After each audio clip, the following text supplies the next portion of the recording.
What is often overlooked when considering a zombie apocalypse? 1. How like a third of people who manage to survive the zombie apocalypse will die because modern medicine is no longer around. You got diabetes. Dead.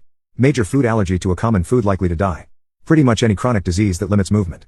Dead you catch the flu, probably dead you get appendicitis. Dead. The only times I've actually seen this explored correctly is Stephen King's The Stand. He devotes a few pages to how a good percentage of people who are immune to the Captain Trips virus end up dying because they're dependent on society for survival.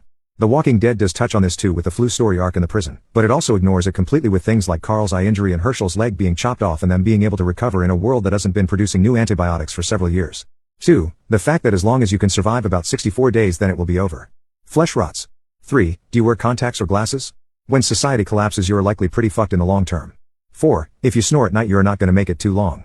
5. Lube. Seriously, if you are driving through a big crowd of zombies you don't want some big truck wrapped in barbed wire and spikes.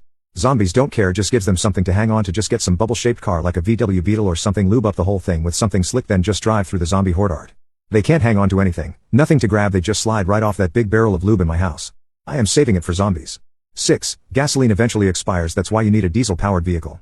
With some cooking oil and a few additives you can make fuel when necessary. 7. Libraries provide a wealth of information how to cultivate food, build shelters, give first aid, fix mechanical devices, provide entertainment and so much more. In every zombie movie or show or even any post-apocalyptic show, they also struggle with simple survival things. They show them learning by doing and constantly making mistakes which will happen regardless of the information you have. But a library would be one of the first places I stop at in that situation. Knowledge is power.